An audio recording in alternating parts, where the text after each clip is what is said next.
kita jumpa lagi dalam video kita kali ini.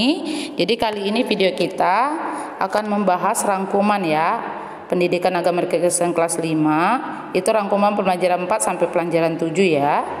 Baik. Nah, kalau rangkumannya, sebelum rangkuman kita berdoa terlebih dahulu.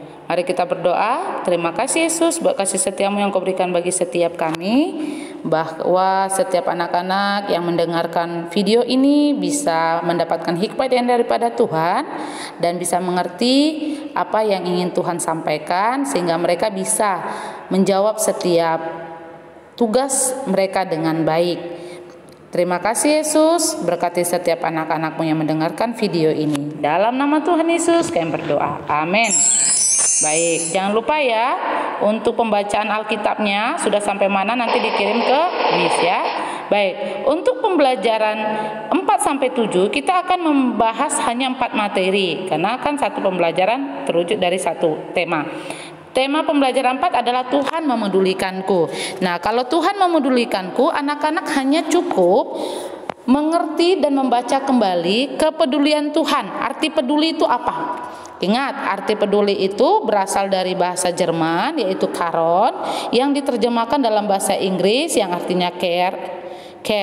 Nah, dalam Kamus Besar Bahasa Indonesia atau KBBI, peduli itu dimengertikan dengan tindakan di mana seseorang mengindahkan, memperhatikan, menghiraukan, serta ikut campur tangan dalam kehidupan orang lain. Nah, wujud kepedulian Tuhan dalam kehidupan sehari-hari itu ada dua. Yang pertama itu melalui iman Kristen. Melalui iman Kristen itu terwujud dengan kelahiran Tuhan Yesus Kristus. Maknanya adalah Tuhan menjelma sebagai manusia untuk mengusahakan keselamatan dunia. Nah, yang kedua melalui kematian Tuhan Yesus. Nah, maknanya melalui kematian Tuhan Yesus, Tuhan Yesus mengorbankan nyawanya untuk menebus dosa setiap manusia. Nah, itu ya kalau wujud kepedulian Tuhan. Jadi yang pertama itu melalui iman Kristen, yang dilihat dari kelahiran dan kematian.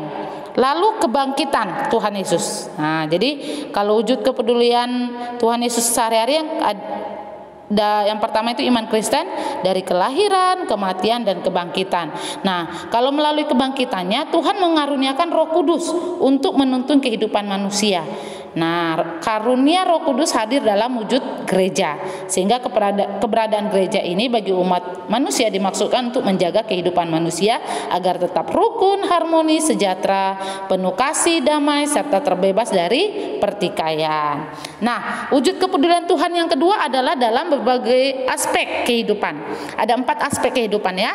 Yang pertama aspek sosial, contohnya Tuhan memberikan keluarga, baik lengkap maupun tidak lengkap, baik kandung maupun angkat. Yang kedua, dalam aspek ekonomi, Tuhan memberikan kemampuan kepada orang tua kita untuk mencukupi kebutuhan kita. Nah, yang ketiga dalam aspek spiritual. Melalui gerejanya Tuhan senantiasa memelihara iman kepercayaan kita. Ya, lalu yang keempat dalam aspek pendidikan, Tuhan memberikan kepada kita aspek terhadap pendidikan baik formal maupun informal. Melalui lembaga-lembaga tertentu Tuhan memberikan fasilitas kepada mereka yang tidak mendapatkan akses pendidikan formal. Lalu ketika sudah melihat wujud kepedulian Tuhan dalam kehidupan sehari-hari, manusia memiliki tanggapan terhadap kepedulian Tuhan. Ada yang memiliki tanggapan positif dan ada yang negatif. Nah, kalau tanggapan positif kita bisa melihat dari ciri-ciri, yaitu menghargai kehidupan, menerapkan pola hidup sehat, menjaga lingkungan bersih, rajin beribadah, menghargai orang lain, bersikap rendah hati, menerapkan pola hidup tolong menolong dan mau berbagi dengan sesama. Nah, ciri-ciri tanggapan negatif bahwa manusia itu akan acuh tak acuh. Dia akan merokok, menyalahgunakan minuman beralkohol, narkoba, tidak peduli dengan sesama, tidak beribadah, tidak berdoa, tidak rajin sekolah minggu, tidak rajin belajar, tidak mengerjakan pekerjaan rumah, atau yang lebih kompleksnya tidak menghormati orang tua. Oke. Nah, ingat penulis surat Efesus yaitu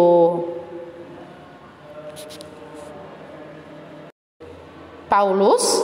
Nah, ingat ya. Lalu dalam materinya yang materi yang kelima, rangkumannya. Ini materi kelima sangat sedikit ya, karena materinya kita hanya belajar tentang yang pertama, pentingnya menerima anugerah keselamatan Allah. Apa sih pentingnya? Nah, anugerah keselamatan Allah itu penting karena ada dua alasan. Yang pertama, menerima anugerah keselamatan dari Allah itu merupakan satu-satunya jalan untuk membebaskan manusia dari dosa. Ya, nah ketika manusia berdosa, manusia mau mencari cara bagaimana agar menebus dosa mereka. Dalam perjanjian lama itu ada dua cara yang mereka lakukan. Yang pertama dengan mempersembahkan kurban bakaran kepada Tuhan. Tetapi tetap itu gagal karena apa? Karena mereka tidak mempersembahkan korban dengan sungguh-sungguh memohon ampun. Nah, ya. Lalu ketika gagal mereka melakukan cara kedua, yaitu dengan menghidupi Taurat Tuhan. Namun semakin manusia mencoba untuk taat, manusia mendapati dirinya sendiri banyak melakukan pelanggaran Taurat tersebut. Jadi hanya satu cara, yaitu satu-satunya cara atau jalan untuk membebaskan manusia dari dosa adalah dengan menerima keselamatan dari Allah. Alasan kedua, kenapa penting manusia menerima anugerah keselamatan dari Allah? Karena ketika menerima anugerah keselamatan dari Allah, membawa manusia ke arah perubahan hidup. Jadi dari manusianya lama menjadi manusia yang baru. Ketika sudah menerima anugerah, apa responnya? Responnya ada 3 kalau menurut buku yang kita pelajari ya anak-anak ya. Yaitu yang pertama, mengasihi Tuhan dan sesama. Matius pasal 22 ayat 37 sampai ayatnya yang ke-40 menyebutkan bahwa mengasihi Tuhan adalah hukum yang terutama dan yang pertama. Sehingga ketika kita meresponi keselamatan Allah, maka kita harus mengasihi Tuhan. Nah, ketika kita mengasihi Tuhan, itu akan dibuktikan dengan hukum yang kedua, yaitu mengasihi sesama.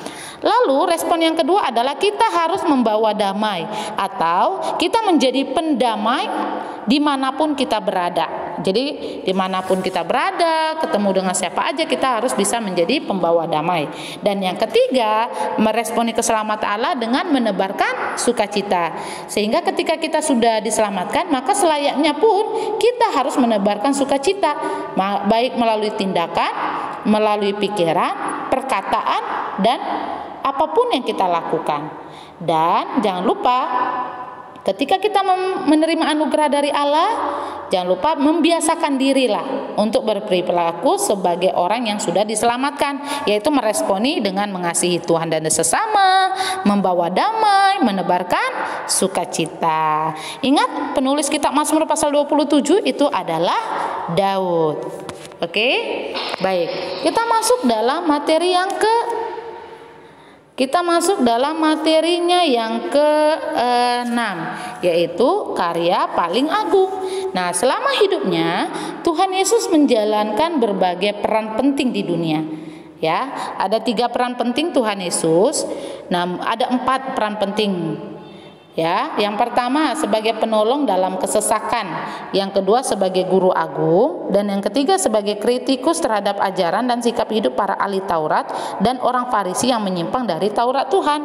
Ini ya peran Yesus Kristus. Namun yang keempat, ini adalah peran yang paling utama dan yang paling agung, yaitu dengan menjadi karya penyelamatan Allah bagi manusia. Nah, Tuhan Yesus adalah tokoh yang sentral dalam karya penyelamatan Allah bagi manusia, karena dialah juru selamat manusia. Dan pengorbanan Yesus Kristus inilah yang menjadi karya yang paling agung, ya. Nah, karya paling agung Allah. Selain itu, yang kedua adalah manusia. Manusia adalah contoh karya Allah atau perbuatan Allah. Jadi sama dengan manusia, pengorbanan Tuhan Yesus di kayu salib itu juga karya Allah ya. Jadi yang kita lihat di dunia ini, ingat, karya Allah yang paling agung selain dari ciptaan yang lain. Ini ciptaan ya, karya Allah, ciptaan Allah yang paling agung adalah manusia. Nah, mengapa karya Allah itu agung? Ada beberapa alasan disebut bahwa karya Allah yang paling agung. Karya yang paling agung yang pertama, karena Allah memberi pengorbanan yang terbaik. Nah, itu ya. Kalau pada masa perjanjian lama, manusia kan menebus dosa dengan mempersembahkan kurban, dengan menghidupi Taurat. Nah, tapi cara yang Allah gunakan adalah menghapus dosa manusia dengan mengorbankan dirinya melalui putranya Yesus Kristus. Nyawa Yesus Kristus menjadi kurban untuk mengganti dosa umat manusia. Nah, alasan yang kedua, mengapa karya Allah itu penting atau paling agung? Karena pengampunan itu berlaku bagi semua manusia. Ingat, Yohanes 3 ayat 16 mengatakan, karena begitu besar kasih Allah akan dunia ini. Ingat, kata dunia dalam nas tersebut menjelaskan bahwa tidak ada satupun yang ada di dunia luput dari kasih Allah. Jadi semuanya akan menerima karya itu bagi mereka yang mau menerima, ya. Oke, nah kita masuk ringkasan dari materi yang pasal yang ketujuh. Materi yang ketujuh yaitu aku berubah. Ini adalah materi kita yang kemarin, ya. Nah, ini menjadi pembahasan ketika kita belajar pembahasan sebelumnya itu kan kita belajar tentang keselamatan Allah. Nah, keselamatan Allah itu kan anugerahnya cuma-cuma diberikan kepada manusia. Nah, bagaimana kita mau melihat? Nah, ada ciri-ciri orang yang hidupnya belum menerima keselamatan. Tapi kita mau lihat dulu, apa sih hidup lama itu? Nah, hidup lama itu adalah gaya hidup yang diwarnai dengan dosa. Ingat, ya. Sedangkan kalau hidup baru itu adalah hidup ketika kita itu atau cara atau hidup ketika kita sudah menerima karunia Tuhan. Kita pasti akan hidup yang berbeda dengan orang lain. Oke, nah ciri-ciri hidup yang lama itu adalah dia menjadi orang yang egois atau egosentris. Ingat, ya, itu adalah cara hidup orang yang belum menerima keselamatan. Nah, kalau egois itu berarti dia mementingkan diri sendiri, itu perbedaannya. Kalau egosentris itu berpusat pada dirinya sendiri. Nah, ya. Jadi kalau egois itu mementingkan diri sendiri, jadi harus aku gitu. Nah, tapi kalau egosentris berpusat pada dirinya sendiri, jadi orang harus mengikuti dia. Nah, contoh orang yang egois dan egosentris itu adalah Raja Herodes, ya. Itu contohnya Raja Herodes.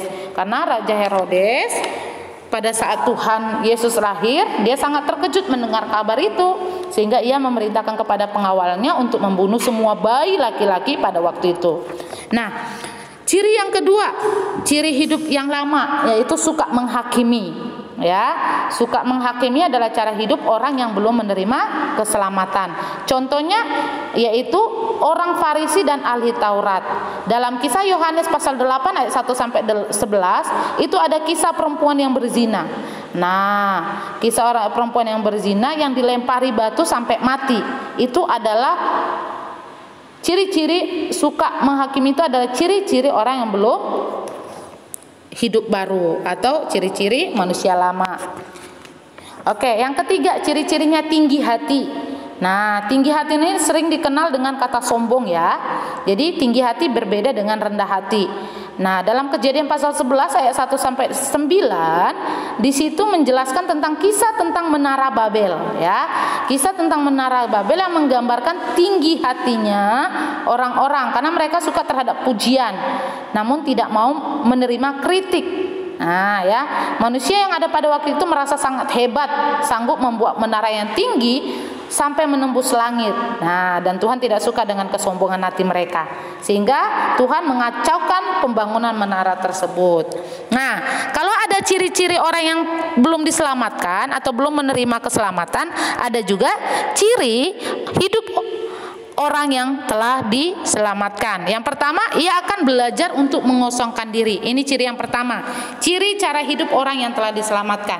Mengosongkan diri itu berarti bahwa tidak ada jiwa, roh atau apapun di dalam dirinya. Artinya menekan kehendak manusia kita sehingga menjadi sekecil mungkin, sehingga kehendak Tuhan yang memiliki ruang dan memerintah dalam diri kita. Jadi kita mau kehendak Tuhan yang jadi. Nah, itulah arti belajar untuk mengosongkan diri. Ciri yang kedua cara hidup orang yang telah diselamatkan yaitu dengan mengerjakan keselamatan.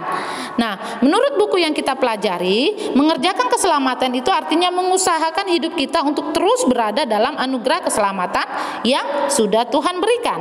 Rasul Paulus mengimbau kepada setiap orang percaya di Filipi untuk tetap taat dan setia, tidak bersungut-sungut dan tidak berbantah-bantahan, serta menjadikan firman Tuhan sebagai dasar kehidupan.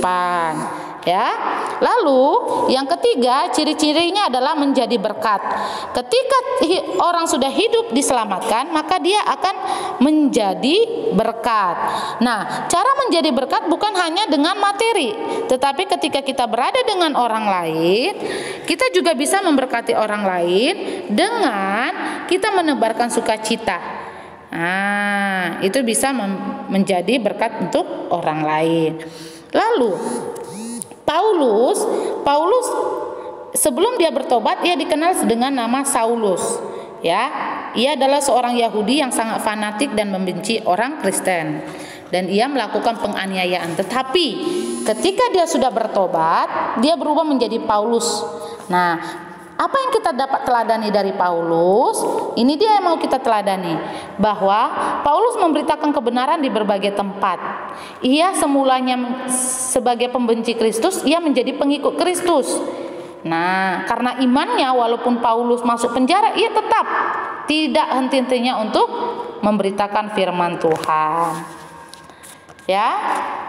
Baik, nah, ini adalah materi kita sampai yang ketujuh. Jangan lupa dipelajari dan di remind ya, sehingga nanti ketika ujian nanti atau penilaian akhir semester, anak-anak bisa ingat, oh iya, ini kan kita sudah pelajari. Oke, ini pointernya ya dari Miss ya. Semoga dalam penilaian akhir semester anak-anak bisa nilai yang terbaik. Oke, sampai jumpa dalam video pembelajaran kita di bulan Januari. Oke, bye bye.